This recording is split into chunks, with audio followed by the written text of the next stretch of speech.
Let's dive right into this explainer on the burden of alien memories. So picture this. It's the year 3000, right? Humanity's been locked in this absolutely brutal high-attrition stalemate with a hyper-intelligent deep-sea invading force for over a century now. But get this, a completely wild, unexpected vulnerability has just popped up. And no, it's not some crazy new kinetic weapon, and it's not a giant super submarine. It's actually something way deeper: empathy. I know, it sounds crazy, but it all traces back to our desperate attempts to pilot captured alien tech. Let's unpack how a military strategy accidentally blew the lid off the tragic, hidden history of our greatest enemy.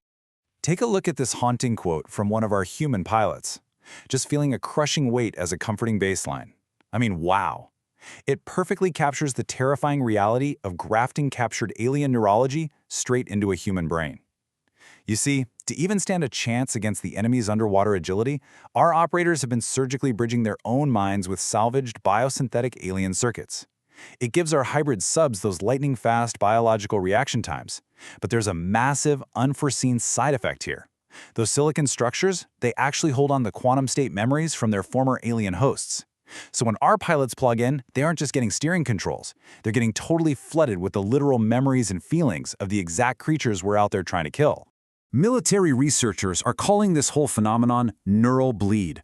Basically, it's what happens when human operators interface with living alien tech and accidentally overload their localized brains with non-human sensory data. Remember, we humans have a centralized brain, but the invaders, they have hundreds of billions of decentralized neural nodes scattered all throughout their massive bodies, which process multi-threaded consciousness. So, when a human tries to sync up with that kind of wildly complex architecture, the boundaries of their own identity literally start to melt away. They experience this profound psychological contamination, what the military calls xenoamnesia, where alien spatial data and emotional history just bleed right into the pilot's mind. And the physical and mental toll this takes on the pilots is honestly staggering. During active combat, they have to push through this terrifying sensory overlap. We're talking suddenly seeing the world in decentralized, 360-degree bioluminescent vision. Some even report the phantom sensation of breathing dense liquid silicon instead of oxygen. And it gets weirder. They start feeling this intense comfort in the crushing 1,000-bar pressure of the deep ocean, coupled with this massive new phobia of dry air and sunlight. But honestly, the absolute worst symptom isn't even physical. It's emotional. Pilots are coming back from missions completely paralyzed by this overwhelming, inherited feeling of profound grief. And the kicker? It isn't even their own grief. This brings us to Section 2, the catalyst. 14 hours in the abyss. So where are all these phantom memories actually coming from? Well, it all traces back to one incredible human operative, Commander Maya Lin. Picture the scene. She's pinned inside a failing submersible 7,000 meters down in the Aleutian Trench. Her craft is breached, she is completely cut off from the human fleet, and then suddenly she's approached by this massive 100-foot living vessel piloted by an anomalous elder entity that Command designated Subject Zero. By all standard military logic, this should have been game over. The enemy's standard operating procedure has always been immediate destruction or harvesting. But that is not what happened. Instead of crushing the fragile human sub, this elder entity did something that totally flipped our understanding of this war on its head. It opened up a biophotonic neural bridge using these pulsing blue-green lights. And over the course of a 14-hour exchange, it expressed a genuinely shocking sentiment. A profound biological pity for our brittle, gas-breathing existence. Subject Zero wasn't looking at Commander Lin with hatred or malice. It looked at her kind of like how you or I might look at a fragile bird trapped under a rock. Just this tiny thing struggling against the crushing mechanics of the deep ocean. That 14-hour exchange of light was an absolute game-changer. It shattered all our previous assumptions. We realized the invaders aren't just this unified, mindless swarm of monsters. Subject Zero's transmission showed us they actually have a highly complex, divided society with a really rigid caste system. So while their ruling class is all about relentless harvesting to fuel their reactors, the lower castes, the ones actually out there piloting the ships and doing the raids, are feeling some serious ambivalence. They're actually capable of empathy, hesitation, and a deep, deep regret for what they're being forced to do to humanity.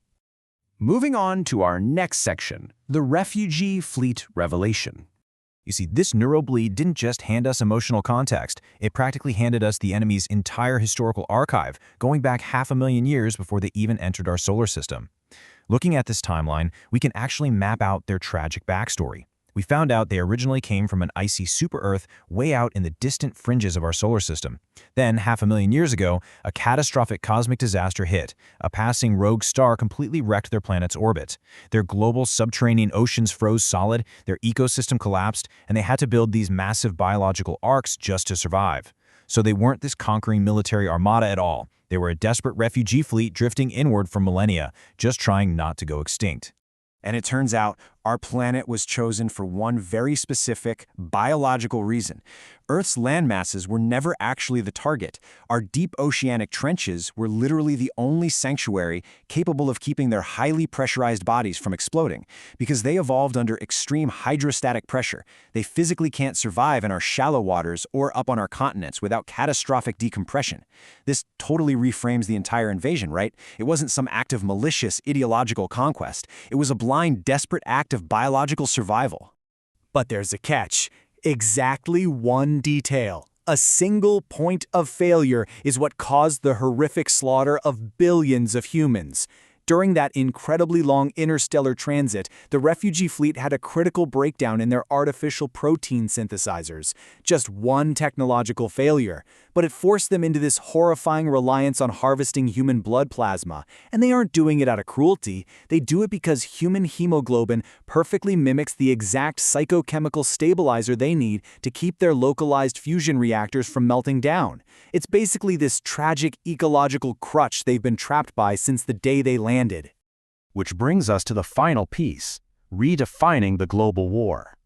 So when you suddenly realize that the monsters you're fighting are actually just terrified, displaced refugees trapped in a broken logistical loop, well, it completely fractures human military command. We're looking at a massive tactical dilemma right now, split into two fiercely debated paths forward. On one side, you've got Faction A. These are the military hardliners pushing to unleash self-replicating enzymes to just dissolve the invaders' deep-sea megacity entirely, wiping them out for good. But of course, that risks destroying Earth's ocean chemistry in the process. On the flip side, we have Faction B. These strategists argue that since the enemy is fractured and clearly capable of pity, we absolutely shouldn't destroy them. Instead, we should exploit this shared trauma and force a negotiated surrender. And right now, those strategists in Faction B are pulling off a highly effective, completely unexpected campaign.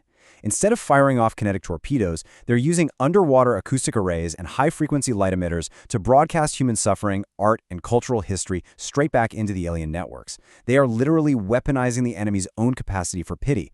By flooding those lower caste pilots with the emotional weight of what they're doing to us, they're sparking hesitation and outright dissent within the enemy ranks. It's wild. They're using empathy as a weapon of mass disruption. Which leaves us with this final, lingering question to wrap up this explainer.